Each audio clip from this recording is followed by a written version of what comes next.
la mesa número 38 de sistemas permaculturales como herramientas para la sustentabilidad a pequeña escala. Le dimos este nombre para ver si podíamos sumarnos a este congreso, poniendo la permacultura como una de las posibilidades de abrir el espectro, ya que la permacultura nos pareció, cuando leímos la propuesta del congreso, era muy permacultural. Entonces, bueno, definimos y la presentamos para ver quiénes se podían acercar a presentar sus trabajos y a presentar qué es lo que vienen haciendo en el territorio en relación a estos sistemas permaculturales que no es solo en cómo habitamos, sino también cómo vivimos, qué decisiones tomamos respecto de cada elección que hacemos en nuestra vida. Y muchas veces no nos damos cuenta y vamos teniendo decisiones permaculturales cuando nos empezamos a adentrar en la bioconstrucción, en decisiones simples de qué alimentos vamos a comer, cómo vamos a comprar nuestro alimento, qué formas de vida vamos a tener. Entonces, bueno, la permacultura nace como respuesta a la crisis del petróleo en los años 70, por esta razón es muy resiliente y versátil en relación a las propuestas que plantea como salidas alternativas. Los sistemas permaculturales tienen en cuenta la fertilidad de la tierra, el manejo del agua, la cría de animales, la generación de residuos de su origen, la eficiencia energética, tanto del tipo de energía externa utilizada, petróleo, carbón, eólica, solar, como también la que emplean las personas. Esta disciplina también reúne el diseño de asentamientos, la producción de alimentos, junto con la ecología, la geología, la arquitectura, la economía, integrando una gran variedad de disciplinas para generar un contexto de conciencia, retroalimentación positiva y abundancia en los espacios que habitamos. Y esto es un poco lo que venía a comentarles en relación a que cuando leímos sobre el Congreso, la presentación de qué es lo que esperaba el Congreso generar, estaba muy en relación con lo que propone la permacultura en paralelo. Entonces, bueno, nos parecía muy interesante que empecemos de a poquito a que la permacultura no sea algo de gente aislada que anda por ahí, sino que también puede estar inserta en medios académicos, como un congreso, porque muchas de las personas que hacemos permacultura también de alguna manera integramos estos espacios, cada vez más, obviamente. Así que bueno, hay mucho más que decir en relación a esta mesa de trabajo. No sé si alguno de Giselle o Gustavo quiere agregar algo más. Creo que,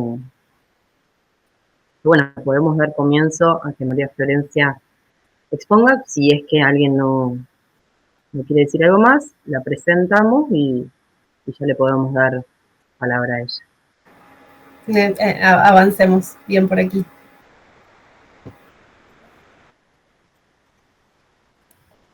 Bueno, muy bien, María Florencia Rodríguez es socióloga, doctora en Ciencias Sociales por la Universidad de Buenos Aires, docente e investigadora del CONICET, diplomada en Bioarquitectura y Construcción Natural por la Universidad Fray Luca Pacioli de México y Namastim de Argentina. Así que ella va a presentar Tierra que alimenta, tierra que cobija, experiencias permaculturales y bioconstructivas en América Latina. Ahí estamos, María Florencia, cuando quieras. Muchas gracias.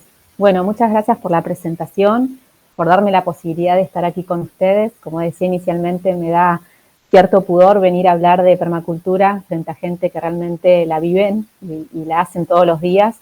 En mi caso vivo en Buenos Aires, en un departamento, en un barrio sumamente densificado, lo cual, bueno, las cuestiones del hábitat y lo habitacional me atraviesa a mí desde las investigaciones, los trabajos en el marco de la sociología, y hay algo en mí, en contexto de pandemia, que me llevó a buscar otros caminos, y es por eso que hice ese diplomado en bioconstrucción, a quien tuve el gusto de contar ahí con la presencia de Gustavo Ramírez como docente. Y bueno, y tomé coraje y me animé a presentar esto, a compartir esto con ustedes, porque como bien decías recién, es interesante también que esto pueda tener voz en los ámbitos académicos, donde a veces todavía impera el racionalismo, ¿no? Esta idea de vivir en una sociedad todavía muy inmersa en las lógicas capitalistas, en el productivismo académico también. Entonces, bueno, me parece que es interesante que se pueda dar lugar a esta mesa, a estos espacios en distintos ámbitos académicos formales. y quizás no formales para poder expandir estas nociones y estas ideas, ¿no? Bueno, titulé así la ponencia porque, bueno, el objetivo centralmente ha sido poder recuperar nuevamente, ¿no? Volver a pensar en las nociones y en los términos de la permacultura y la bioconstrucción, tomando en cuenta que son dos componentes que están en íntima relación y pudiendo a partir de ello también recuperar como estas viejas miradas y lecturas sobre la relación hombre-naturaleza, ¿sí? Pudiendo pensar en experiencias concretas en la región latinoamericana, ¿no? Un poco como punto de partida es poder también repasar y comprender que la tierra constituye un componente, ¿no? De vital importancia en la vida humana, que las comunidades, los pueblos, el hombre en sus orígenes ha necesitado de alguna manera vincularse con ella, ya sea para alimentarse, para hacer su lugar de cobijo, ¿no? Y los modos en que los seres humanos nos hemos vinculado con la naturaleza también incide, ¿no? En ese desarrollo cultural y social que hace a los pueblos y a las comunidades, es decir, en esa relación con la naturaleza no solo transformamos la naturaleza, sino que nos transformamos a nosotros mismos, y eso es una práctica social y cultural importante también a tener presente, ¿no? Por supuesto que ese modo en que nos hemos vinculado con la naturaleza ha sido variable, ¿no?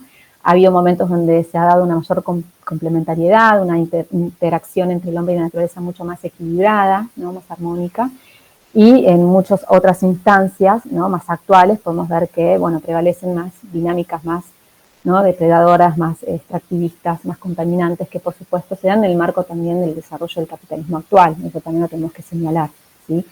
Entonces, bueno, ver también cómo esos impactos ambientales, esos impactos en el modo ¿no? En esos impactos ecosistémicos también ha puesto la lupa y la atención en los años 70, bueno, cuando introducen y hablan de la crisis del petróleo. Bueno, hay todo un contexto también social internacional que hace a que la cuestión ambiental esté como puesta en escena, ¿no? Y sea como un núcleo también de problematización en los años 70. Ahí es importante ver, bueno, varios estudios también dentro de la academia, de la sociología, de la antropología ambiental, ecológica. Empieza a ver como distintas formas de repensar esa relación hombre-naturaleza que en estos últimos años ha primado fuertemente una dinámica más antropocéntrica, ¿no? Que es propio de la cosmovisión occidental moderna, ¿no? Esa idea de que el hombre está por encima de todo lo que circunda alrededor de él y que por tanto es posible explotar, ¿no? Y manipular y controlar los recursos, entendiendo que la naturaleza es algo pasivo, ¿no? Como si fuera el medio, el recurso para, en una relación que también es disociada, que es dicotómica, que es una relación también separada, ¿no? Jerárquica. Entonces, bueno, en los años 70 esto se pone en cuestión desde la academia, desde los movimientos activistas ambientales, incluso también a nivel normativo internacional, ¿no? Ahí vemos que la ONU en los años 70 justamente inaugura en Estocolmo, ¿no? Una conferencia mundial sobre el ambiente, donde los principales representantes de los Estados miembros participan de esa reunión. Esto también va a tener efecto en otros lugares, ¿no? 20 años después se organiza la Cumbre de la Tierra en Río de Janeiro, en Brasil, donde nuevamente se vuelve a poner en cuestión las responsabilidades también de los gobiernos y de los estados frente a la cuestión ambiental, que por supuesto excede, ¿no? Los localismos y las nacionalidades, sin grandes avances, por supuesto. Y no es menor que en estos años 70 la cuestión ambiental esté ahí en boga, ¿no? Tenga esta fuerza de problematización, porque ahí vamos a ver a dos autores australianos que justamente dan inicio y dan creación al término permacultura, ¿sí? Así que ahí sí voy a compartirles estas diapositivas, vamos a decir, este PowerPoint chiquitito que armé, para justamente compartir estas miradas, ¿no? Sobre la permacultura. Bueno, la idea ahí es comentarles, ¿no? Cómo estos dos autores crean este término, ¿no? Este concepto llamado permacultura, ¿no? Que bien podemos pensarlo como etimológicamente lo que significa, ¿no? La agricultura permanente, ¿sí? Desde una mirada que invite, ¿no? A una integración y a un equilibrio en esa relación hombre-naturaleza, con una agricultura que permita realmente comprender, ¿no? El sistema, ¿no? Y los sistemas que componen, ¿no? La naturaleza en su totalidad. Y si entendemos que la agricultura también es una práctica cultural, porque no hay agricultura sin sujetos, sin personas que labren y que trabajen en la tierra, es una práctica humana y social, podemos ver cómo subyace detrás en esa idea de agricultura permanente también esta idea de permanencia de la cultura, ¿no? Entonces, bueno, poder pensar en otras formas de integración entre el hombre y la naturaleza, de recomponer esa relación que siempre ha estado en tensión, ¿sí? Ya no como el hombre en una superioridad, sino como parte, ¿no?, de la naturaleza, somos naturaleza, y de poder pensar también en otra forma de vida, en otra forma de relación social, en otra forma de producir, de alimentarnos, de trabajar la tierra, de conectar con la tierra y no contra ella, ¿no? No ir contra ella, sino con ella, de ver los ciclos, ¿no?, vitales de esa naturaleza, el sistema, porque justamente es un, ¿no?, es un diseño sistémico de cómo justamente potenciar la biodiversidad y lo que la naturaleza como totalidad va dando en función también de su ciclo vital, ¿no?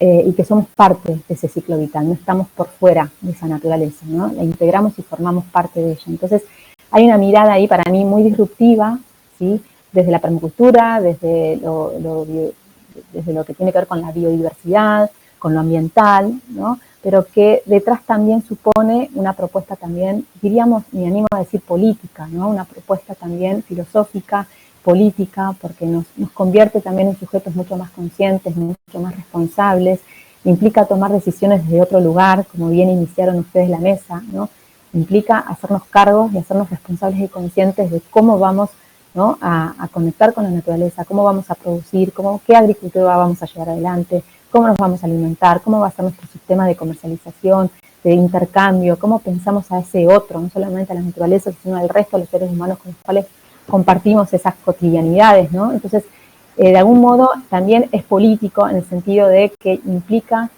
una nueva forma de posición frente al mundo, ¿no? Y posición frente a el entorno que nos rodea, que no es solamente un entorno, nada más, no es solamente paisaje, no es escenografía, ¿no? Entonces, desde ese lugar me parece que es sumamente interesante poder pensar en ese cambio profundo, en ese cambio de cosmovisión de vida, ¿no?, y que tiene que ver justamente con la agricultura, con poder pensar en una cuestión también alimenticia, con lo bioclimático, con esta cuestión más de la biodiversidad, pero que también en los principios permaculturales, ¿no?, es importante también pensar en la relación hombre-naturaleza, en la relación y en el cuidado de la tierra, ¿sí? Justamente uno de los principios centrales de la permacultura es poder pensar, ¿no?, en estos 7 pétalos, ¿no?, de la flor de la permacultura, ¿sí?, que justamente uno de estos principios tiene que ver con lo que acabo de decir, ¿no?, con el manejo de la tierra y la naturaleza. Otro pétalo remite a la construcción, cómo vamos a llevar adelante prácticas constructivas que sean bioconstructivas, que sean naturales, que generen un mayor equilibrio en relación con ese ambiente. Cómo vamos a aplicar el uso de las herramientas y de la tecnología en función también de esta nueva cosmovisión de la vida, poder repensar otras formas educativas, otras formas de poder llevar adelante nuestras prácticas culturales, ¿sí?, pensar en la salud y en el bienestar espiritual como otro elemento y otro componente necesario dentro de la permacultura. La flor de la permacultura además se piensa de manera espiralada, ascensional, ¿no? María Florencia. Sí. Discúlpame, ahí yo pude, ¿querés que ponga la presentación? Dale, buenísimo, sí.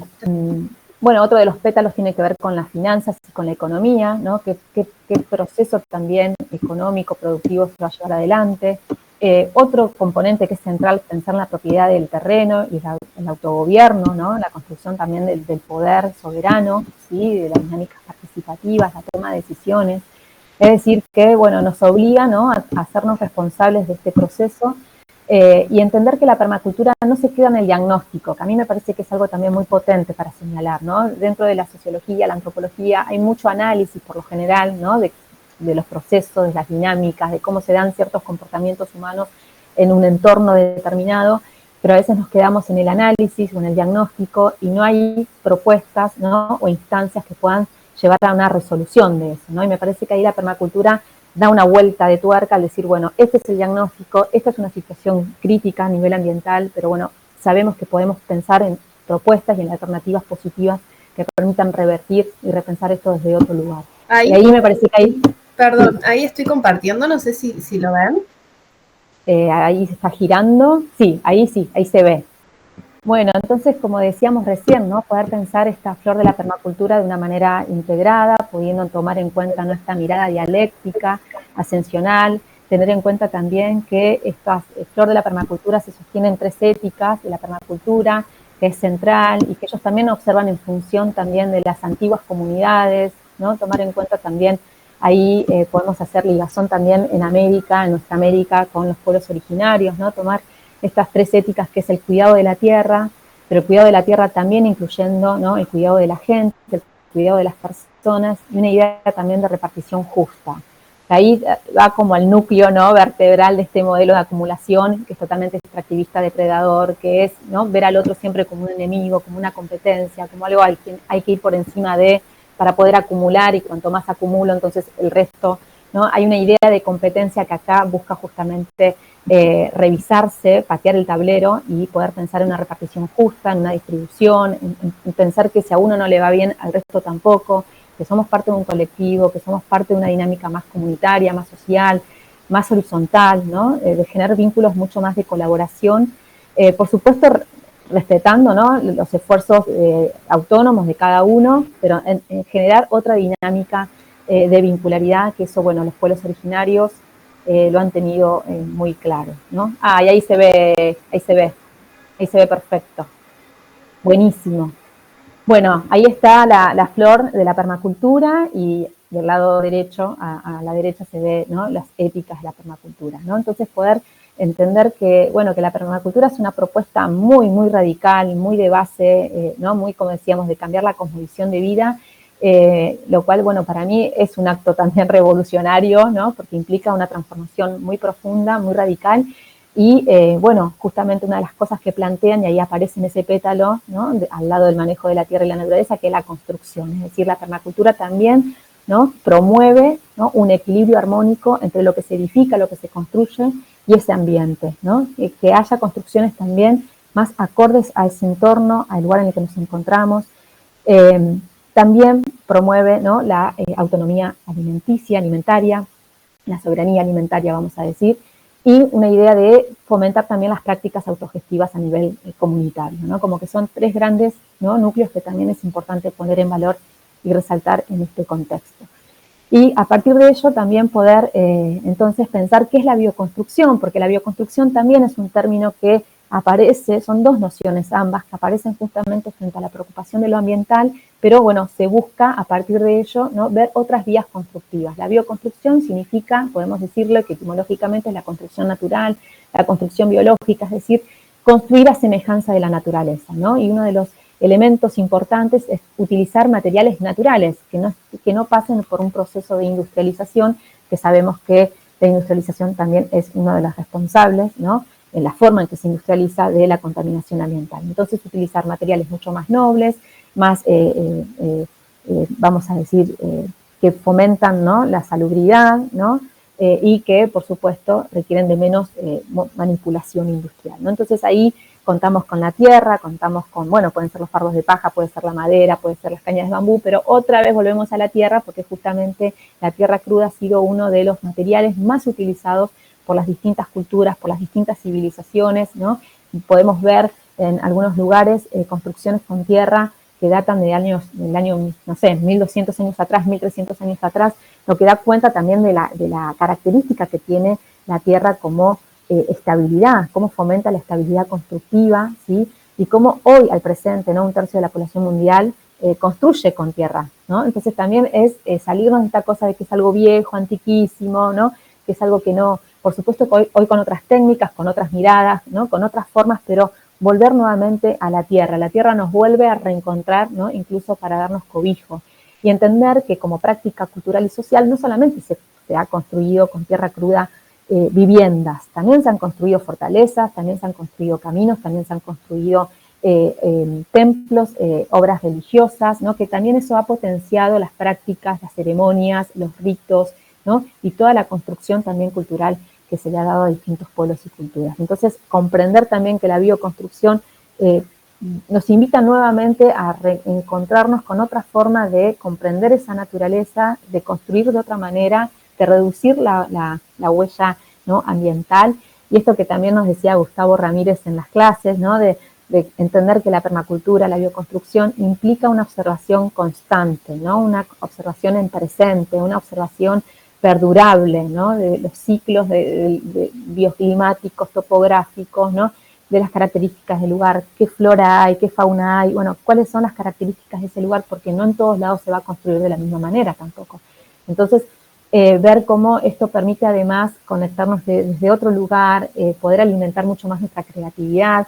Estas son fotos de Marcos Aresta, que construye, es bioconstructor, viene haciendo cosas muy interesantes en el sur y en distintas localidades, y fíjense también la morfología, la bioconstrucción, como busca también generar esa semejanza con la naturaleza, construye también según los patrones, ¿no?, de la naturaleza, de manera ovalada, de manera espiralada, con forma de caracol, de manera ovoide, circular, porque también hace a poder conectar desde un lado morfológico, en conexión con nuestro cuerpo como territorio, en un territorio más amplio, que es ese entorno en el que nos encontramos, y que esas construcciones también se amalgaman, ¿no?, se interactúen y logren equilibrarse también en ese entorno.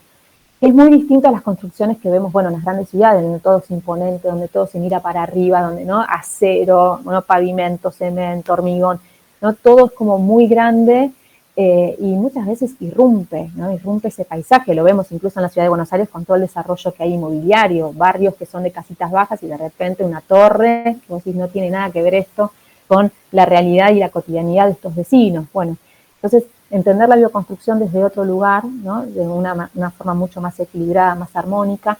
Ahí me parecía también interesante rescatar los aportes de Solano y de Antonio Moretti, cuando hablan que la bioconstrucción también posibilita asociar esto en distintos aspectos. Por un lado, un aspecto ambiental, porque surge por una preocupación también ambiental, ¿no?, de poder justamente reducir la huella ambiental, la contaminación, de poder tomar estos materiales que son mucho más naturales, con el empleo de las energías renovables, de generar una mayor eficiencia, un uso más eficiente, vamos a decir, de estos recursos naturales, pero también a la vez poder pensar en la cuestión no solamente de la sustentabilidad y la sostenibilidad, sino también en una cuestión económica, ¿no? Hay que decir que también nuestras sociedades latinoamericanas, no solo en la Argentina, sino en distintas partes del mundo, hay una gran dificultad para acceder a la vivienda. La vivienda hoy dentro del mercado formal se ha inmiscuido, ¿no?, en dinámicas mucho más financieras. Es muy difícil poder hoy comprar una vivienda.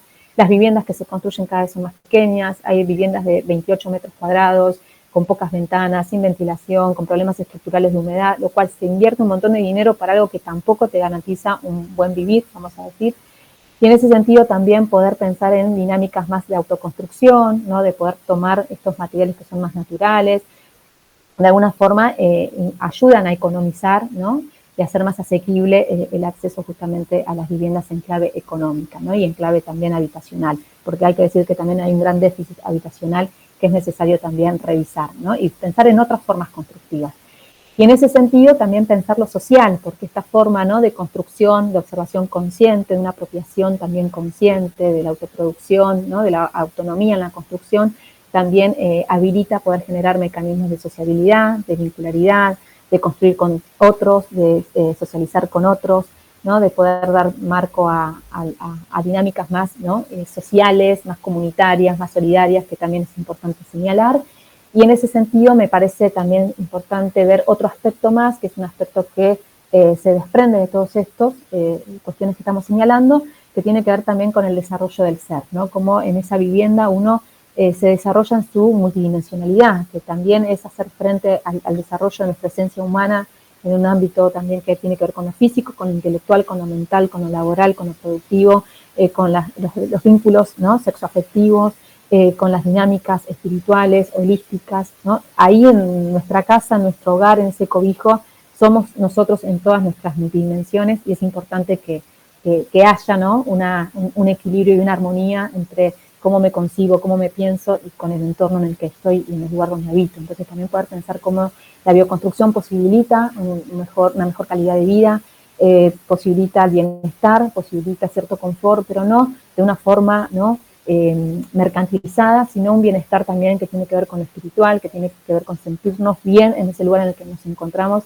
y en relación también con ese entorno que nos rodea, ¿no?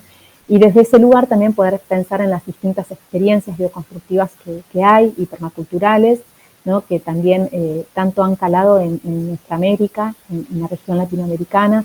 Bueno, acá hay una experiencia permacultural bioconstructiva, como se ve en la diapositiva, que es una experiencia permacultural en Colombia, Amayí se llama, que significa retorno, ¿no?, retorno a la madre tierra, donde, bueno, el profesor Rojas justamente nos contó esta experiencia, nos compartió su experiencia en las clases de de bioconstrucción, porque él justamente vive en esta comunidad, en Santander, en un municipio dentro de Colombia. Es una comunidad familiar, ¿sí? Donde, bueno, se emplazan en 7 hectáreas y sus formas constructivas, como ven, son domos geodésicos. Hay una cuestión también vinculada con la geometría sagrada, ¿no? Con huertas mandalas, tienen sus propios árboles de comestibles, sus propios huertos, su cultivo. Bueno, ellos se alimentan de lo que van también sembrando bueno, han sido también cuidadores de semillas, lo cual también es importante ahí hablar de la soberanía alimentaria, ¿no? De tener bancos de semillas, de acompañar estos procesos. En Colombia, ¿no? La permacultura está muy pensada también desde una mirada de la sustentabilidad y se le da mucha importancia a lo educativo, ¿no? A lo formativo, a transmitir saberes, a transmitir experiencias, ¿no? Y desde ese lugar me parece que también es importante ver cómo esta comunidad funciona también como un centro educativo donde reciben gente, hospedan a personas que están interesadas en la bioconstrucción y la permacultura, y el rol significativo de las mujeres, ¿no? Que también llevan adelante no solamente un rol importante en la red de semillas, sino también en comunicar estas experiencias y asistir y asesorar, ¿no? A personas que quieran llegar al lugar y a experiencias que se dan en territorios cercanos, ¿no? Me parece que es una experiencia linda para traer. En la siguiente diapositiva también vemos en Querétaro, en México, el rancho de la Meyal, que ahí también hemos contado con aportes muy significativos en las clases, donde nos han contado esta experiencia tan linda, ¿no? Ubicada al pie de la montaña, en un lugar muy particular. Acá ya estamos hablando de 42 hectáreas, 42, 43 hectáreas, donde este grupo de jóvenes se asentaron en este lugar y formaron este proyecto permacultural, donde tienen su propio jardín botánico endémico, sus huertas de hortalizas, sus árboles comestibles, tienen un manantial, un santuario manantial, tienen lagos, bueno, tienen un sendero, ¿no? Hay un gran reservorio natural donde, bueno, la mirada está claramente puesta en la permacultura.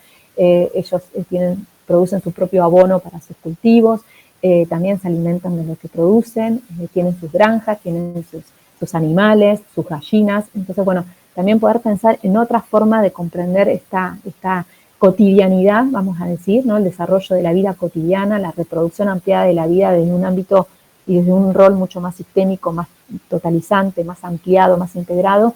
Y ellos mismos también mencionan, ¿no? que el hombre es parte de la naturaleza, que no podemos seguir pensando en esa dicotomía naturaleza-cultura, naturaleza-seres humanos, y que por tanto es posible una vida mucho más equilibrada entre las personas, los seres humanos, entre los cultivos, el entorno y los animales. Me parece que es una experiencia muy linda para traer, contar que también ahí llevan adelante prácticas bioconstructivas, construyen sus cabañas con tierra, bueno, también tienen un lugar de hospedaje para los turistas, dan charlas, ¿no? También ahí lo educativo y lo formativo y la capacitación está presente, y también ver cómo estas experiencias se hacen presente también en la Argentina, ¿no? En distintas provincias, por supuesto en la Patagonia, en el sur, en Córdoba y en la provincia de Buenos Aires.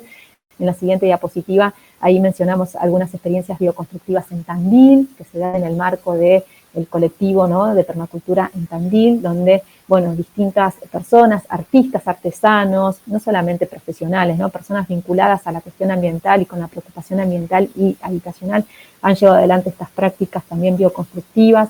Ellos se centran más que nada en realizar talleres, ¿no? Para poder empoderar a los colectivos, a las personas, sobre todo porque trabajan en áreas periurbanas de Tandil, y la cuestión ambiental y habitacional es un tema, ¿no? Muy fuerte, la dificultad del acceso a la vivienda. Entonces también asisten y acompañan a través de talleres a los sectores de clase media, de clase trabajadora, que, bueno, que para ellos la cuestión habitacional ahí pesa fuerte. Y bueno, por supuesto, de una mirada también autogestiva, ¿no? Poniendo el foco también en las huertas, en el alimento, en cómo empezar a proveer, ¿no? de un recurso tan base que hace a la vida, ¿no? A la vida humana, y también en interacción con jóvenes, con niños. Bueno, hacen distintos talleres de distintas características. Y bueno, y en la última diapositiva tenemos ahí a la Asociación Gaia, que a mí me da profunda vergüenza hablar de esto frente a Gustavo, porque es justamente el precursor, fue uno de los referentes de esta asociación de Gaia, que se encuentra justamente a poquitos kilómetros de Navarro, en la provincia de Buenos Aires, que ha sido el primer proyecto permacultural en Argentina, ¿sí? Que junto a un grupo de personas decidieron hacer uso de este lugar, llegar a este lugar, ¿no? Acceder a esta tierra de 20 hectáreas, donde llevan adelante prácticas permaculturales, tienen su banco de semillas, tienen sus propios cultivos, ¿no? De frutas, de verduras, tienen sus propios animales, ¿no? Hay una idea también de expandir la flora y la fauna, de llevar adelante una práctica regenerativa en el lugar. Por supuesto que sus construcciones también son con barro, son justamente con el empleo de baños secos, ¿no? De energía renovable. No solamente hay viviendas, también se ha construido un centro comunitario, un auditorio donde entran 120 personas aproximadamente en un predio hermosísimo, ¿no? Con una gran integración entre lo que es justamente, ¿no? El territorio, las características ambientales del lugar y la vida humana, tomando en cuenta también otra forma de consumo, otra forma de socializar, otra forma de llevar adelante sus prácticas cotidianas, que obviamente tuvieron muchos frentes también que llevar adelante, ¿no? Poder revisar sus propias prácticas, volver a revisar procesualmente cómo continuar. Bueno, hay muchas cosas para contar que a mí me da vergüenza porque realmente también algo que quiero decir, y esto hay cierto atrevimiento de mi parte, porque una cosa es transmitir algo sobre la permacultura, una cosa es el conocimiento y otra cosa es el saber, ¿no? Y el saber solo se obtiene en la experiencia misma, en la experiencia de lo que se vive, ¿no? Porque te pasa por la emoción, te pasa por el cuerpo, te pasa por las manos, te pasa por tus pies, te pasa por tu sentir. Entonces no hay saber más válido que quienes experiencian estos procesos. Y ahí me parece interesante también recuperar una frase de Gustavo, porque bueno, también ahí se le da mucha importancia a lo educativo, se le da mucha importancia a la formación. Ellos fundaron la primera Universidad Internacional de Permacultura, la primera universidad, ¿no? De permacultura en el mundo, con capacitaciones, con diplomados, bueno, con una labor inmensa, donde el propio Holmgren estuvo allí, ¿no? Estuvo en la ecovilla, estuvo acompañando este proceso, fascinado también con todo lo que han logrado llevar adelante dentro de Gaia, y esto a mí me parece que es sumamente significativo señalar, porque bueno, la forma de multiplicar esto es haciendo voz, comunicando y comunicando con la humildad de decir, bueno, esto es lo que nosotros hemos experienciado, esto es lo que nosotros conocemos y vivimos, y esto que dice Gustavo, que me parece sumamente importante, nosotros enseñamos lo que vivimos y vivimos lo que enseñamos. Así que bueno, muchas gracias por este momento y por la posibilidad de estar aquí con ustedes.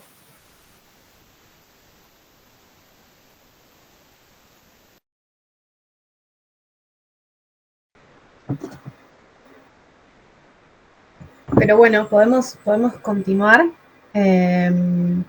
Gustavo, no sé si vos querés comentar algo al respecto de la experiencia de ustedes o en relación a esta también síntesis de América Latina y pensando esto que introdujo Mir, ¿no? Como pensando un poco en esta interrelación en las ciudades y las concentraciones poblacionales que tenemos particularmente en América Latina y con una carga tan grande de densidad poblacional y la posibilidad de ir interrelacionando eso con los conocimientos permaculturales, ¿no? Y con todas las herramientas que la permacultura nos brinda. Como, bueno, cómo puede llegar a ser esa construcción o esa desconstrucción.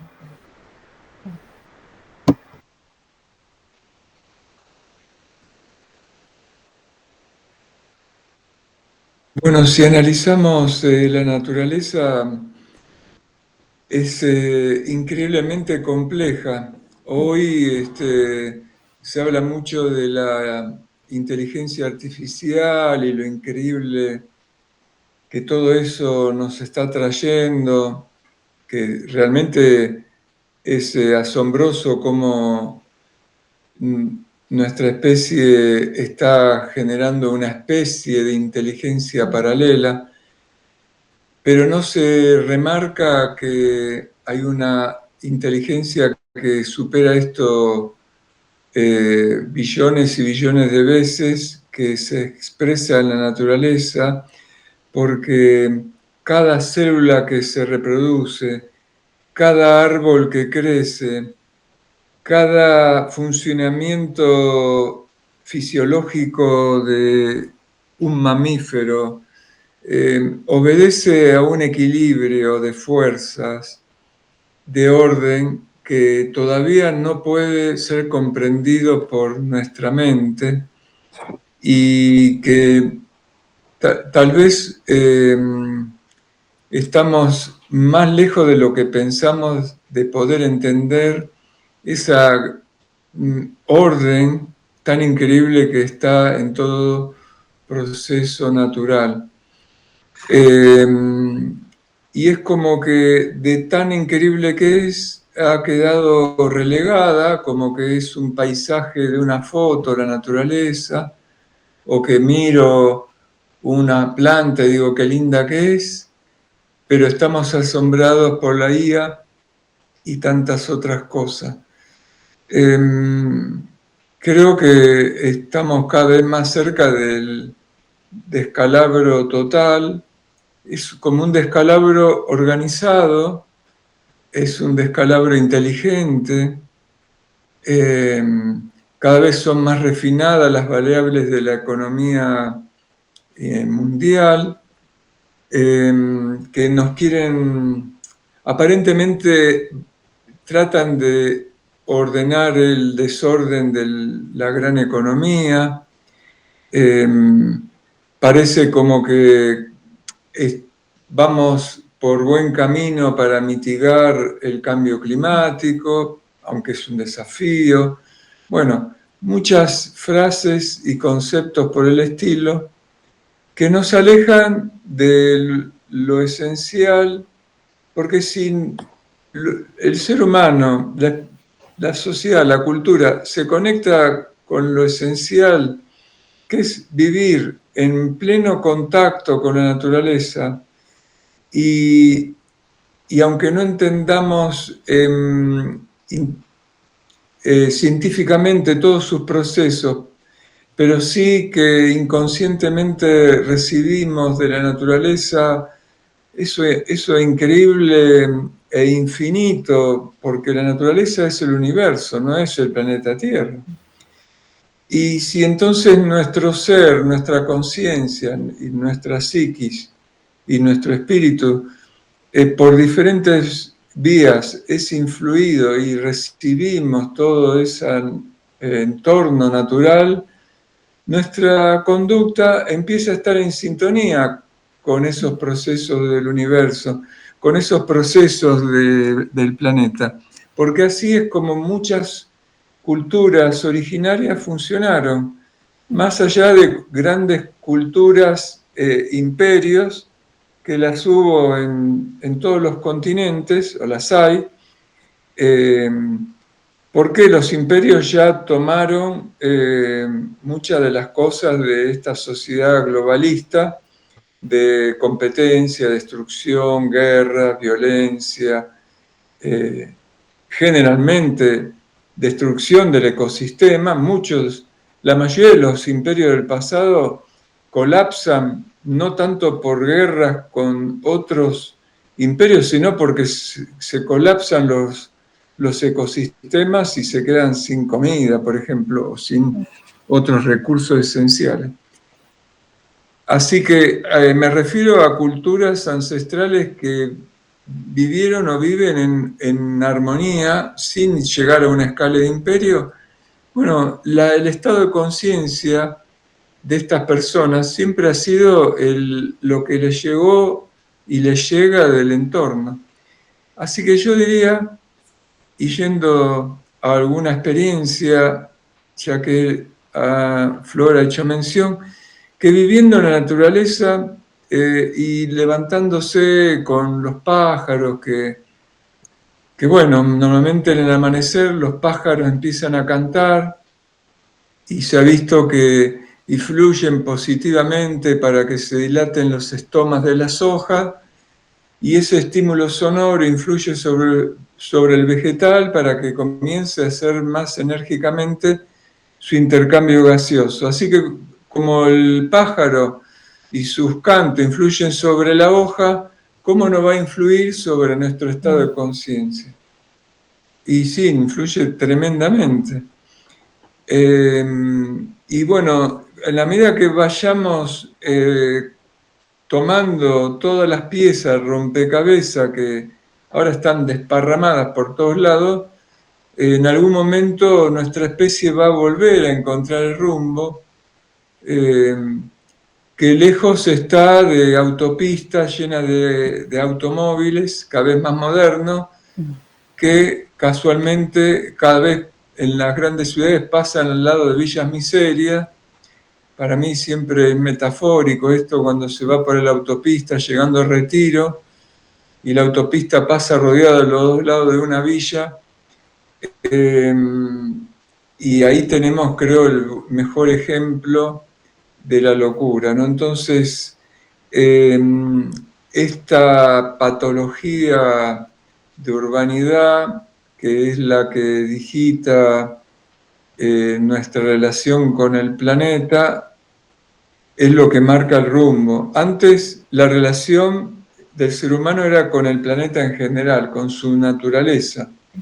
Ahora el ser humano se relaciona con la urbanidad y desde ahí modifica al planeta. Así que creo que tenemos unas 3 a 6 décadas por delante a ver si encontramos el rumbo. Lógicamente todo tiene que ser ahora, en pocos años, hacer algunos ajustes rápidos, pero creo que en 30, 60 años habrá que encontrar el rumbo y si no, bueno, quedaremos como algo mediocre hasta que la especie desaparezca. Pero que la naturaleza siempre está probando y probando innovaciones de su creatividad biológica, de armonía y el ser humano es algo espectacularmente amplio en cuanto a eso. Es una invención de la naturaleza increíble, pero bueno, no es una máquina lineal, tiene comportamientos y si lo ponemos al Homo sapiens en 2 o 3 millones de años, solo estamos en una fracción de esto. Y para la naturaleza es una fracción de nuestra respiración lo que está pasando ahora en la evolución. Así que, yendo a lo concreto, todos los días podemos poner semillas, todos los días podemos buscar ramas o troncos caídos y hacer leña, o cortar un árbol que plantamos para construir, y desde ahí es donde nos podemos sumar a este viaje que es la vida, que es el universo, y promover más la contemplación, el estar, el ser, y ver cómo podemos ir despejándonos de querer tener más cosas, querer ir más rápido con un auto, para no llegar después a muchos lugares. Nos vamos de vacaciones y estamos muy apurados por llegar, después estamos muy apurados por ir a ver todos los lugares donde vamos. Después volvemos a las vacaciones muy angustiados porque tenemos que volver a nuestra vida. No, eso no más. Ahí, Gustavo, me resulta interesante lo que contás y preguntarte vos cómo ves en tu experiencia también de vida, ¿no? Estos años, desde que ustedes iniciaron el proyecto a hoy, si notas que hay más gente interesada, si ves que se viene multiplicando, quizás a su ritmo, ¿no? No como quizás uno quisiera, pero si vos ves que hay más intentos por llevar adelante otros estilos de vida que no sea necesariamente la urbe. A mí me cuesta mucho, a mí me parece interesante el aporte de Miriam, como diciendo, bueno, quizás estando nosotros urbanos también buscar la forma, pero es cierto que la urbanidad tiene, ¿no?, una lógica matrixada tan fuerte que jala tanto que es muy difícil ver cómo desde tu balcón, por más que puedas tener tus plantas, puedas tener quizás, ¿no?, tu albahaca, hay algo estructural de la dinámica urbana que hace muy difícil poder generar, ¿no?, una práctica constante permacultural, ¿no? Me parece que a nivel sistémico justamente se plantea un cambio más radical de rumbo, ¿no? Y hay que ver eso cómo se puede ir congeniando, ¿no? Cómo se puede ir llevando adelante. Por eso ahí preguntarle a Gustavo si ve algunas experiencias más novedosas o si ve que hay nuevas generaciones más preocupadas por estos temas. Bueno, en el año 95 participé de la fundación de la Red Global de Ecovillas. Ahí éramos 12 proyectos en una reunión que tuvimos en la Ecovilla de Findhorn, en Escocia. Hoy son miles las que hay en el mundo, pero si tomamos como proyectos otros muy similares o iguales que no se llaman ecovillas, seguramente el número nos puede asombrar. En el año 96 empezamos en el medio de las Pampas, en el Partido Navarro, provincia de Buenos Aires. No había en el país ningún proyecto. Cuando decíamos que queríamos construir en tierra, un poco nos miraban como diciendo, eso es pobreza, eso es el rancho, eso es atraso. Hoy cambió muchísimo y si vamos a la construcción se enseña en algunas universidades, muchos arquitectos se dedican solamente a construir en tierra y hacen construcciones del más alto nivel para millonarios. Y lo más remarcable dentro de este ámbito es la cantidad de gente que comenzó a autoconstruir, que acá creo que es un movimiento gigante que se puede ir armando, está creciendo muchísimo, y también muchísima gente que es autoproductor, se produce gran parte de su sustento de alimentos, con estufas, calienta, cocina, con la leña, el sol, bueno, etc. Y todo esto, de alguna manera, las niñas lo están viendo, porque tengan en cuenta que muchas de estas experiencias comenzaron por lo intelectual. Las personas que ahora tienen 50 años, 40 años, tomaron un curso, leyeron, vieron, pero ahora las niñas y los jóvenes ya comenzaron a vivir en familias y en lugares donde se está practicando esto, y estas generaciones de chicos de 20 años y niños de 10, creo que sí van camino a hacer un cambio mucho más de lo que por ahí hicimos en estos 40 años. Tal vez en 5 años próximos van a ser más cambios que en 40, y esto tiene que ser apoyado. Yo creo que ahí está un poco, tenemos que ampliar nuestra cabeza en el tiempo, porque los cambios llevan a veces siglos o miles de años.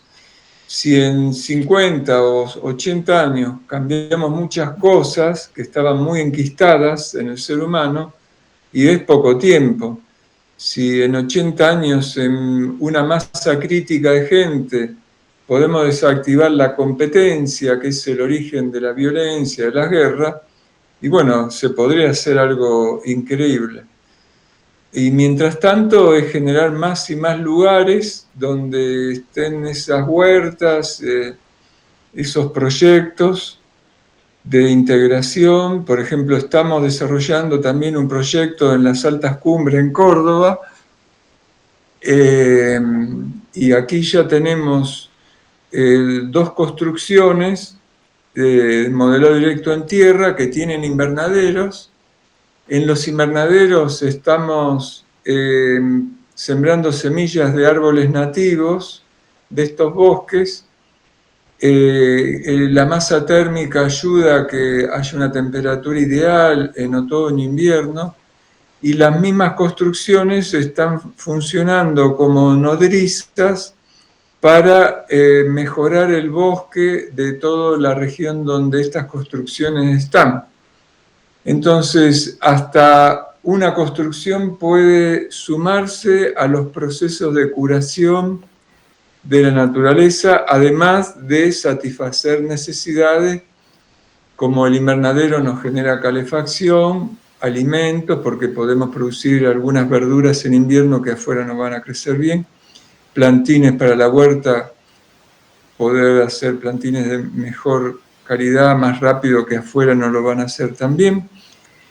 Entonces, cuando vamos integrando todos los elementos, sea las construcciones, los árboles, los caminos, empieza a formarse un ecosistema donde el humano es una pieza más, donde eso empieza a generar economía, porque cuando yo ahorro todos los insumos que necesito para vivir y comienzo a tener excedentes, ahí se genera una economía genuina, una economía de la producción y no una economía del billete fiduciario que nace desde del préstamo. El dinero se genera cuando los bancos prestan dinero y ahí las reservas federales emiten dinero de la nada, pero el dinero se crea por prestarlo. En cambio, estos sistemas de permacultura generan economía generando recursos. Podemos usar el dinero fiduciario, podemos usar el trueque o las dos cosas, pero lo importante es que generemos algunas cosas. Y bueno, la permacultura, que al principio empieza de lo chiquito, con los años se va creciendo como un árbol. Una semilla de un árbol frutal es nada, tiene unos milímetros, pero después de 10 años, a veces antes, está produciendo varios kilos de fruta. Eso es pura economía. También es economía cuando estas personas tienen habilidades, saberes, conocimientos que pueden usar para ayudar y desarrollar proyectos en otros lugares.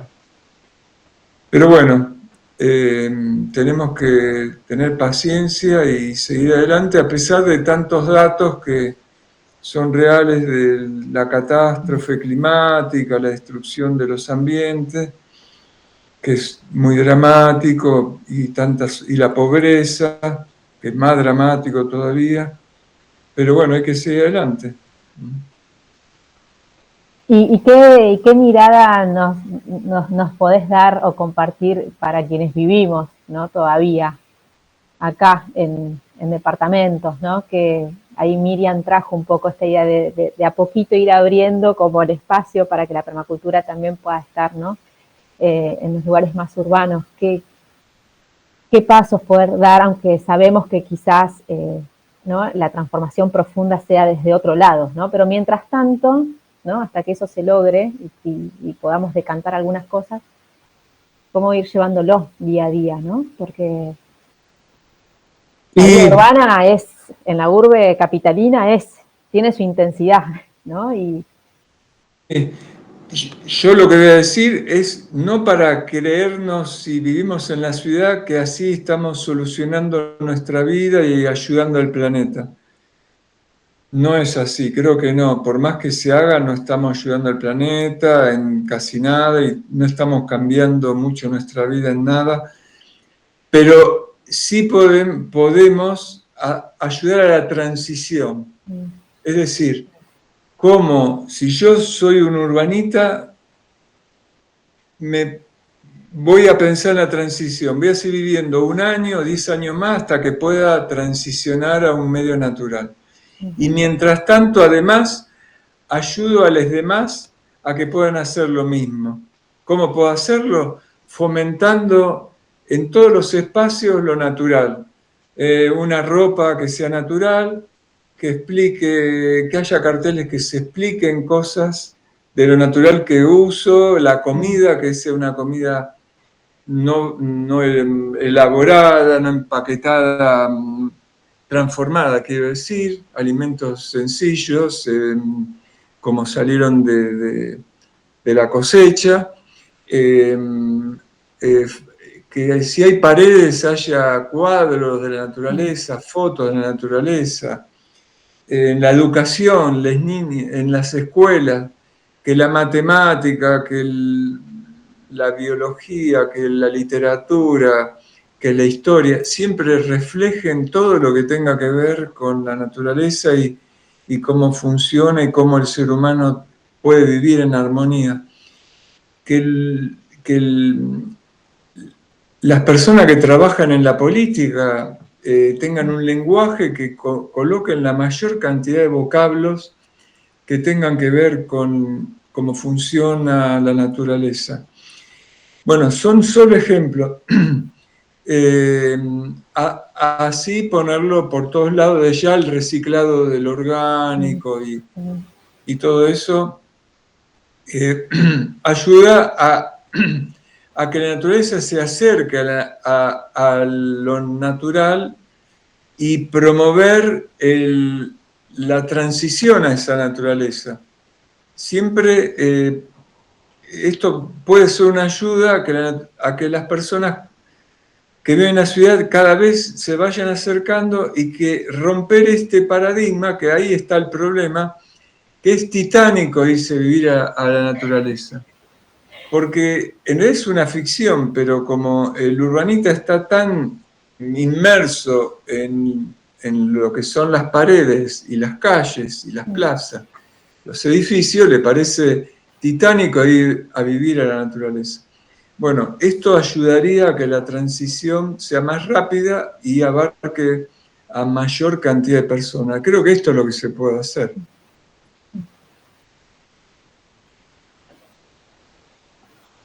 Es un montón igual, digo, está bueno, ¿no? Que uno ya viene aplicando cosas, pero es como vos decís, ¿no? Hacerlo como una práctica mucho más cotidiana y permanente, ¿no?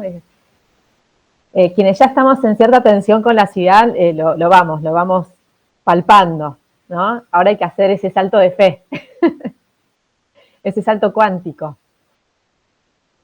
¿no? No pierdo la esperanza, porque fíjense cómo por las redes, por ejemplo, algo que a alguien no se le hubiera ocurrido se hace viral y lo miran 20 millones de personas. Yo me pregunto, ¿por qué en cualquier momento no puede ser viral muchas cosas de la naturaleza? ¿Por qué no puede ser viral la transición de un cambio total de cultura, de urbanidad hacia la naturaleza, ¿no? Yo creo que sí, puede ser. Sí, ahí aprovechar, ¿no? Los adelantos tecnológicos en la medida de lo posible, ¿no? En tanto permita expandir, ¿no? Estas experiencias, ¿no? Estas vivencias que cada vez, yo igual voy viendo como, yo ya tengo 42 años, ¿no? Pero veo gente afín, ¿no? De generacionalmente que se empiezan a ir de la ciudad, que lo necesitan, ¿no? Que hay una necesidad interna de decir, che, yo, todo bien, la universidad, pero necesito otro. Y me parece que quizás la pandemia, ¿no? Fue como un punto de inflexión ahí, ¿no? Como que algunos tuvieron que ajustar algunas cosas como para decir, che, esto en automático ya no va, ¿no? A mí me parece que empieza a haber como un volver, ¿no? Un volver a la fuente, ¿no? Un volver a otras formas de a poquito. Pero en generaciones más o menos de mi edad se viene viendo de a poco. Hay que ver cuánto eco después eso va generando, ¿no?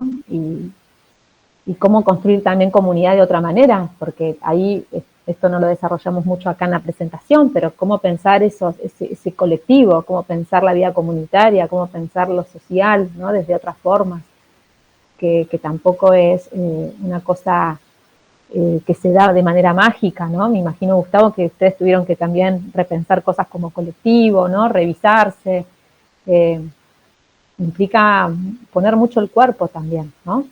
Para construir algo que sea genuino y que no lastime a nadie, pero que a la vez también haya cierto orden y coherencia.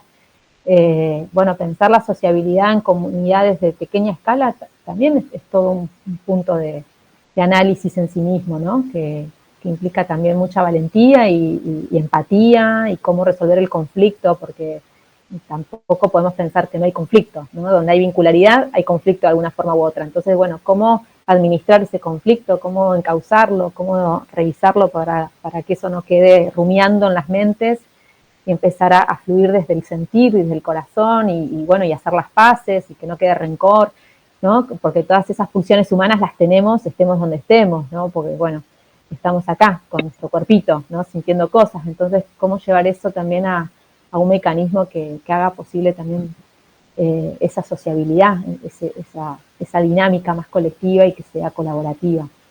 ¿No? Con tantas décadas de capitalismo, de competencia, ¿no? Eso es como tener que vaciarnos para reparirnos. Y bueno, en ese reparirse hay que renunciar al ego, ¿no? A los protagonismos. ¿No? Nos mueven muchos sentidos esas decisiones.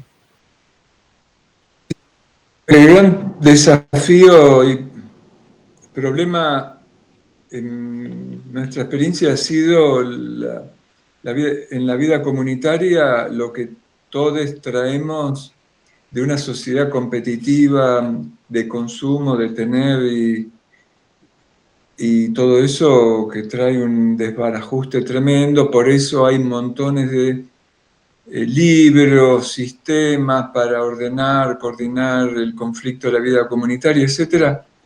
Y yo cada vez con estos años que voy guardando en mi mente y cuerpo, llego a la conclusión que lo más que podemos hacer es desactivar dentro de nuestra cabecita todo eso y los demás que sigan con toda su locura y conflicto, pero cuanto más tranquilo y menos me afecta lo que me dice el otro y sigo manteniendo cariño por el otro, esto produce un milagro en otras personas que empiezan a desactivar sus asperezas y empiezan a tener buena relación con el otro, con la otra persona. Y lo más que podemos hacer es aceptar lo que me dicen, lo que piensan, lo que dicen, y siempre ir para adelante. Y ahí es donde empieza realmente a surgir una vida más comunitaria, porque siempre hay que confiar que las personas van haciendo este clic en su vida. Van a bajar los decibeles, van a bajar la agresión y bueno, a veces hay un pasado muy oscuro también en las personas, hay que comprender eso. Es muy largo todo esto, ¿no? Podés llevarnos toda la vida, vivir en comunidad, aprender a vivir en comunidad, tener paciencia, estar con otros. Y ahí vamos. Y poner mucho canto de los pájaros toda la mañana para que nos despertemos. Claro. Sí, activar la afectividad, ¿no? Activar el afecto, ¿no? Que también es algo que también hay que cultivar. En esto que vos decís, ¿no? Hay tantas heridas, tantos dolores, ¿no? En la vida de las personas que capaz que en una discusión, no sé, que alguien venga y te abrace, ¿no? Y ese sujeto se desarma, ¿no? Poder dar lugar a eso, ¿no? Al contacto, al afecto. Es como, bueno, empezar a pensar y a comprender desde otro lugar las cosas. ¿No? Y si empieza desde la vida en pareja, de cómo nos vamos viviendo en armonía, y después en el grupo. Y también el tiempo, pasan 2 días, pasan 2 años, y muchas cosas se disuelven, después miramos 2 años para atrás y decir, pero yo me hacía problema por esta estupidez. Pero hay mucha cosa de pasión que nos agarra en algún momento, cuando el otro nos dice tal o cual, o hace tal o cual, y se nos genera toda una emoción y bronca. Y bueno, hay que desactivarlo eso.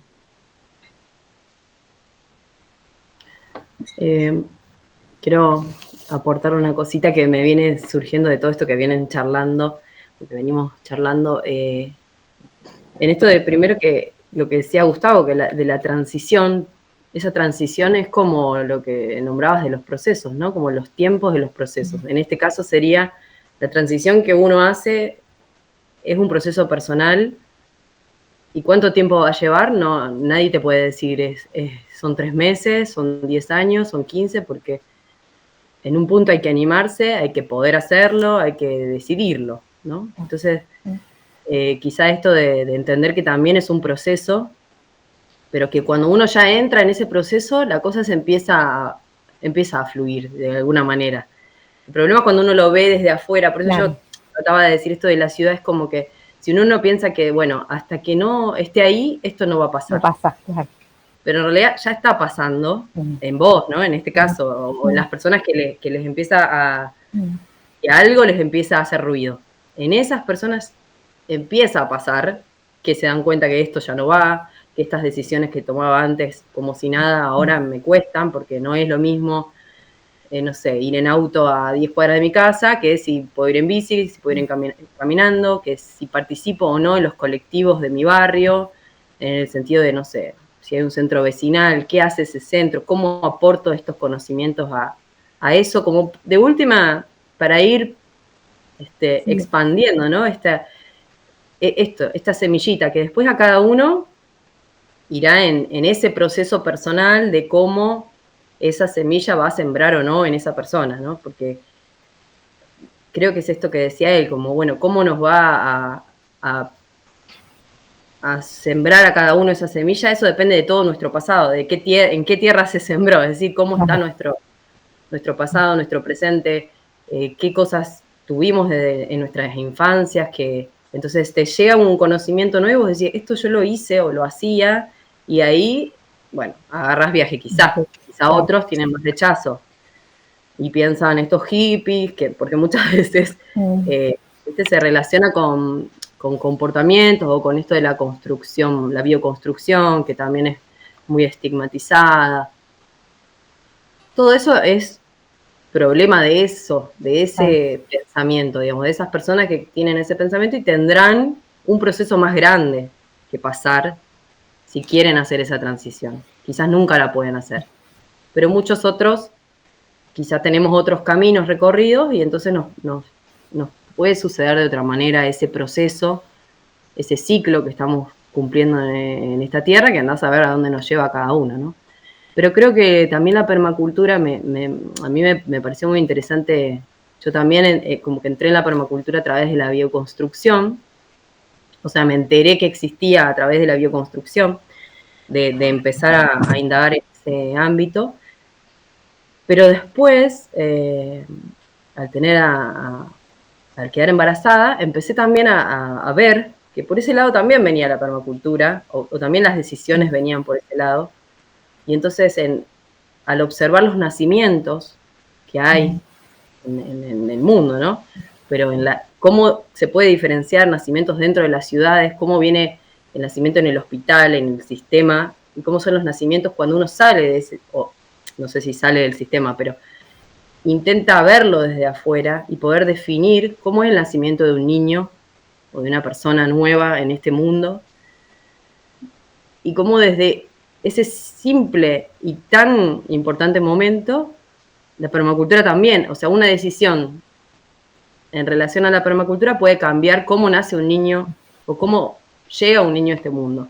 Y lo digo en el sentido de qué decisiones voy a tomar, de cómo me entero, de qué es lo que yo sé, cuál es el poder del cuerpo de una mujer para poder parir. Cosas que desde el sistema como está, no están habilitadas en general, ¿no? Como que más vamos para la cesárea, vamos para... Sí, más anestesiado todo, ¿no? Más automático. Tal cual. Y es una, ¿cómo se dice? Como una analogía a todo lo que sucede de ahí en adelante, ¿no? Con la tierra, con la naturaleza en general, lo mismo en la ciudad, como decías vos en un momento de tu presentación, que la naturaleza no es un paisaje o no es una escenografía, ¿no? Que parece algo ahí pintado, una placita con 3 arbolitos y entonces ahí ya tenemos la escenografía. Bueno, pero son decisiones que tenemos que tener y esas decisiones pueden tener esta mirada permacultural aunque esté en la ciudad y desde ahí empezar a hacer este proceso que quién sabe cuánto nos puede llevar a cada uno, lo que sea. Entonces como creo que por eso cada decisión puede ser una invitación. Siempre estoy dejando algo afuera y tomando algo de otro lado. Y a mí lo traigo porque me pareció algo increíble como el nacimiento de las personas puede cambiar el mundo también, como decía Gustavo, como los niños al nacer en ciertos ámbitos. Mi hijo, por ejemplo, tiene 3 años y ya sabe, bueno, no sé si sabe, pero hace revoque, pisa la tierra, te mezcla la paja, y lo hace con completa naturalidad y no es algo, o sea, justamente es súper natural. Y me encantó esto que dijo Gustavo, como, bueno, yo no sé qué va a hacer este niño cuando sea adulto, pero sí sé que esto él lo tiene.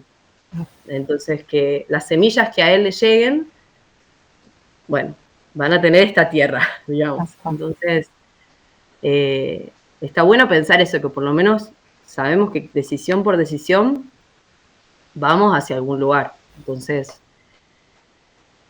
tenerlo en cuenta es importante. Sí, sí, es muy lindo lo que traes.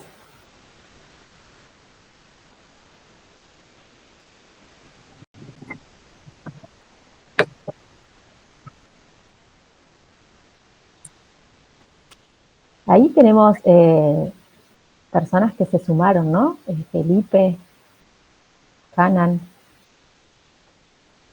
no sé si ellos están vinculados con la permacultura, para si están, y compartir también miradas, ¿no? De alguna experiencia que contar. La verdad que lo que decís, Miriam, es re interesante, ¿no? Y re potente esto, ¿no? Hasta cambiarte de hábitat implica poder traer a los niños, niñas, ¿no? Desde otro lugar, de otra forma, que ya haya niños que están conectados, ¿no? Que es como también volver a las fuentes, ¿no? Volver al punto de origen, incluso recuperando el buen vivir y recuperando, más allá del buen vivir, ¿no? Los pueblos originarios, como hoy todavía necesitamos la capacitación, el diplomado, ¿no? Como ver esa semilla y cómo quizás en estas criaturas, en estas nuevas generaciones que estamos gestando, ¿no? Y que se están gestando, esto que vos decís, ya sabe cómo pisar la tierra, cómo, ¿no? Entonces, que eso ya también en las culturas ancestrales era desde la práctica, desde un hacer cotidiano, no había un pizarrón que te enseñen, ¿no? Es como aprender a hablar, ¿cómo aprendiste a hablar? Y bueno, ¿no? Cuestión sonido, prestar atención, ¿no? Como los padres y la familia te va hablando y vas, de repente dijiste mamá, papá, ¿no? Flor, lo que fuera.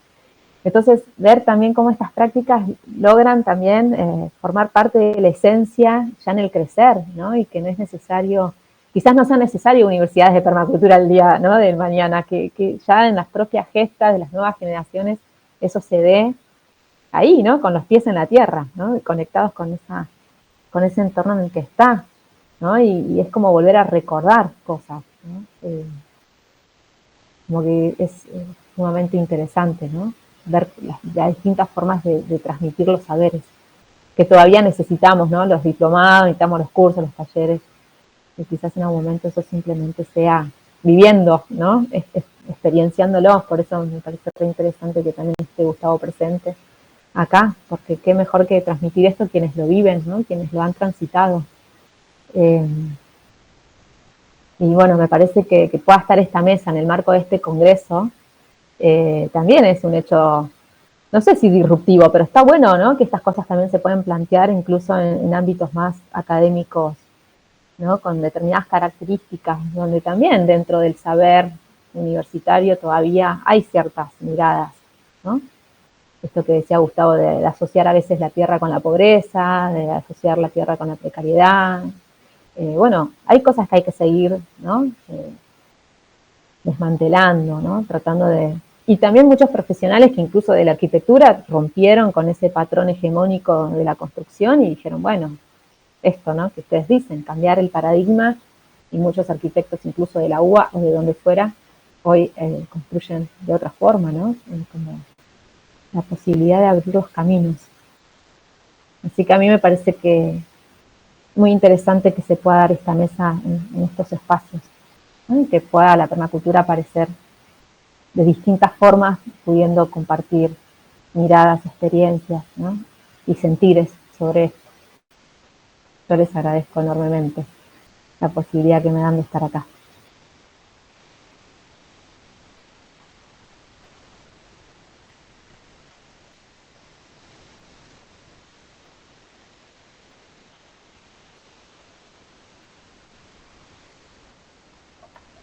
Bueno, muchas gracias a vos por haberte sumado.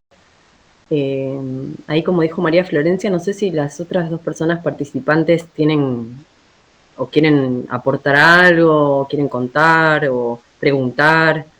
Este espacio es justamente como para generar el debate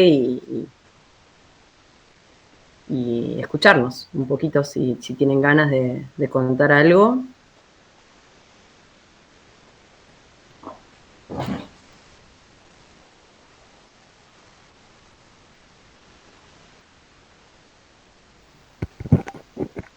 Buenas, Hola, Hola. ¿cómo estás? gente. ¿Me escucha bien? Sí, Bueno, mi nombre es Hernán y estoy agradecido de poder estar hablando en la misma sintonía con ustedes ahí. A mí sí, el camino de la permacultura no me fue tan fácil llegar a poder estar hablando de las cosas que me gustan y me interesan con personas que van por el mismo sendero, ¿no? Así que yo agradezco eso, que poder estar escuchándolos y saber que hay alguien del otro lado haciendo lo que muy dentro mío quiero hacer, que por ahí en las circunstancias donde nací y habito no son normales, ¿viste? O cuando alguien quiere hacer alguna especie de espacio urbano verde dentro de un barrio, se generan muchas cuestiones de competencia y siento que se genera un miedo en el otro, ¿no? Después, bueno, el tema del barro también, esa mirada de precaria. Y nada, mi experiencia con el barro en pueblos cercanos a donde estoy habitando es magistral, digamos. Eh, Cuando mi cuerpo entra en una casa de barro, conecto con lo que me está pasando adentro y mi energía, ¿no? Y el tema de la humedad, el calor y el frío deja de estar, que es algo que hoy estoy como viviendo muy fuerte, ¿no? El frío este, y acá, mira, mueve la cámara, está este aparato, ahí lo ven, que es gas, que nada, nos sigue enfermando y bueno, se acostumbró, se acostumbró mucho a eso y entiendo por qué se acostumbró a la hora de hacer una salamandra mal colocada y que haya humo en el lugar, todos los beneficios que trae eso, que es eso directamente, ¿no? Que no haya humo, que no haya olor, que no haya astillas. Lo mismo con el frío, ¿no? Como siempre tratamos de aclimatizarnos, pero todo lo que sucede por detrás para que llegue ese gas acá es muy vacío, digo, ¿no? Dejamos un vacío en la tierra al extraer eso.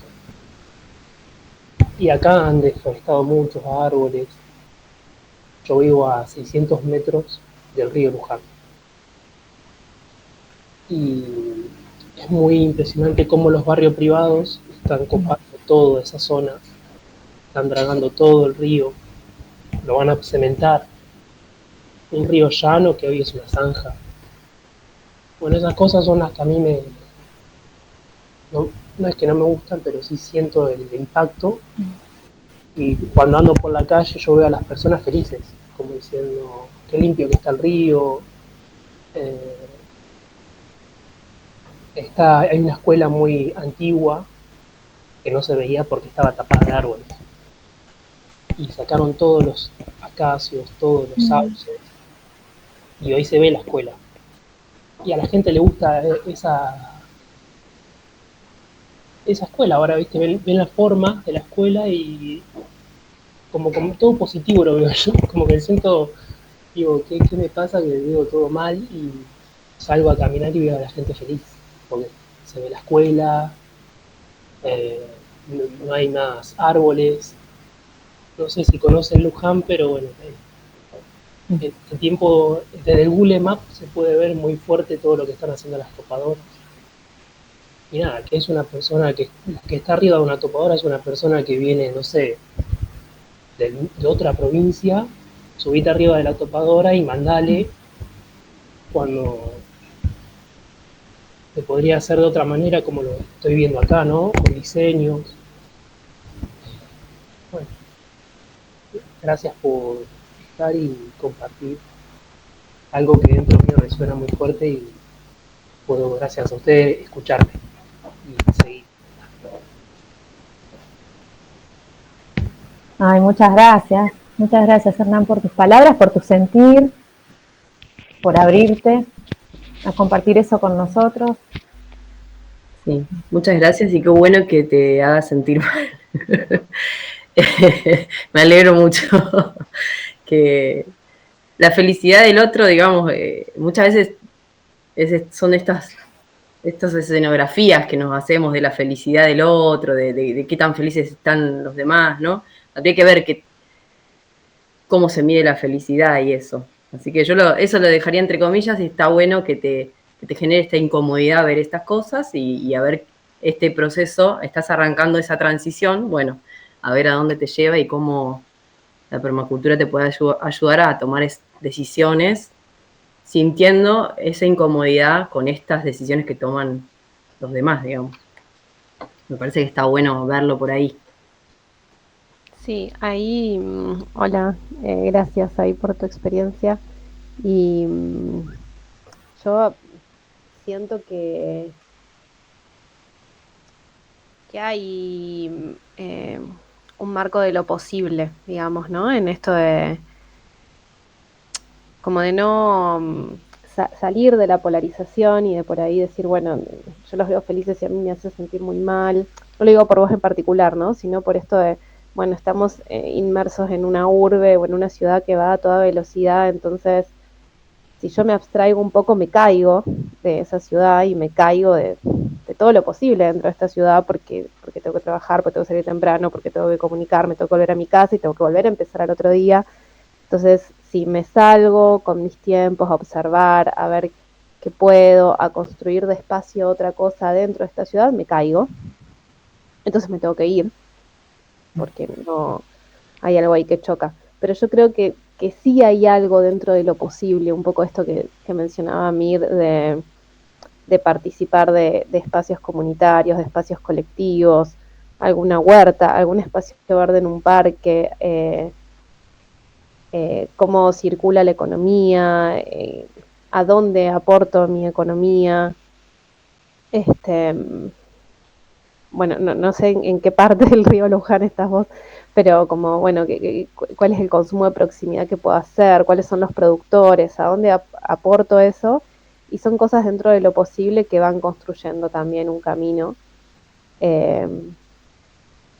y que nos van abriendo, digamos, ese camino, y a veces, y con suerte, si vamos en ese sentido, no es solas o solos, sino que es acompañadas. Entonces se vuelve un poco más amable y disfrutable también. Si no es posible esa transición, no es posible saltar, no es posible pensarnos en ir a otro espacio, a otro lugar, a otra geografía, es más amable y vivible, digamos, construir desde esos lugares dentro de lo posible. Y yo creo que sí, que hay posibles, digamos, dentro de eso, sin que sea tan abrupta la cuestión. Lo digo después de haber yo salido así monumentalmente un montón de lugares. Pero mirándolo hacia atrás, digamos, creo que sí es posible algunas construcciones. Eso.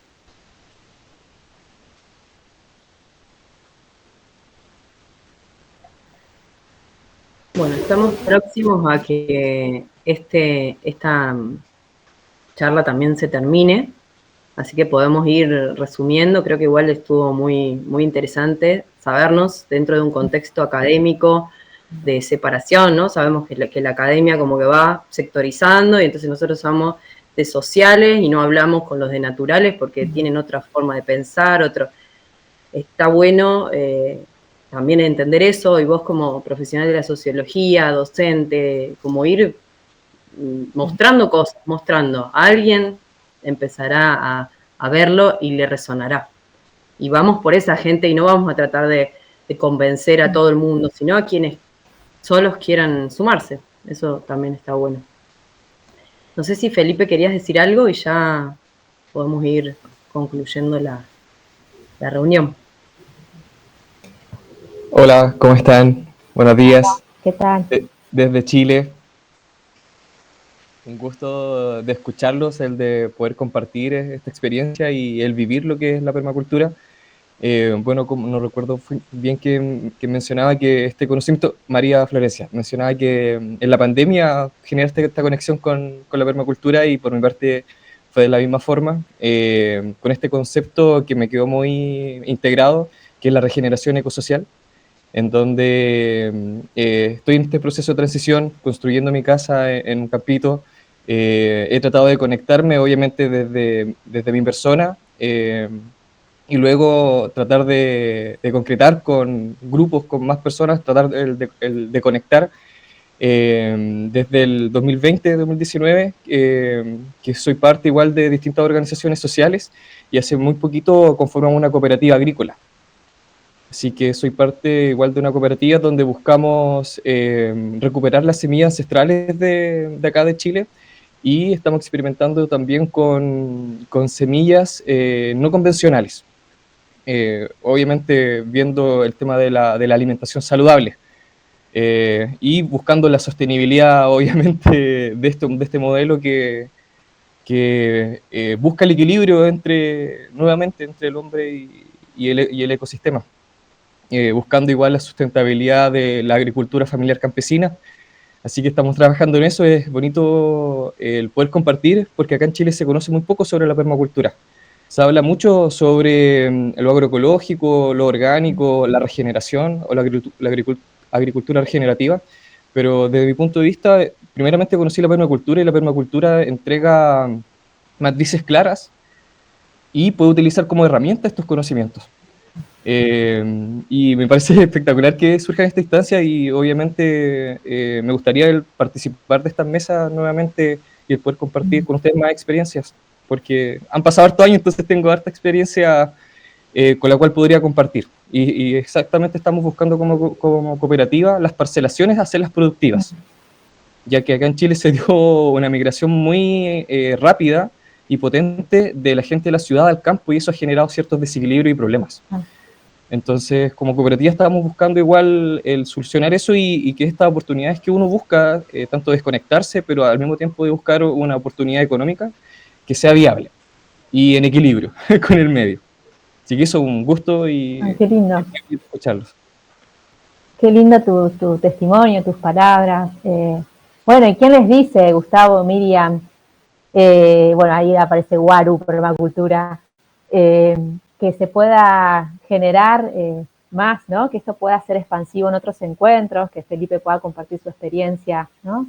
En otro encuentro también con estas características y otras, quizás también ahí establecer contacto con Gaia, ¿no? Que se puedan armar redes ahí de compartir nuestros mails, bueno, generar espacios de intercambios, también con Hernán, como ir tejiendo de a poquito. Un gusto, Felipe, escucharte desde Chile. Muchas gracias, Felipe, y está bueno lo que decís. Creo que esto de generar red es también un poco el por qué nos interesaba participar en un congreso, y esto de que se empieza a ser visible en lugares donde por ahí no está tan claro, y tratar de meterse y que la red sea parte de todo, de lo que somos, no solo en algunos espacios, sino que es parte de nosotros, digamos. Así que, bueno, por mi parte, muchas gracias. Gracias, María Florencia, que te animaste ahí a presentar y a ser parte, y a Hernán, a Felipe, a Gustavo, por supuesto, por también sumarse ahí a la mesa, y allí, que bueno, nos vemos siempre, así que igual le agradezco. Bueno, gracias, y ahí si quieren decir algo más.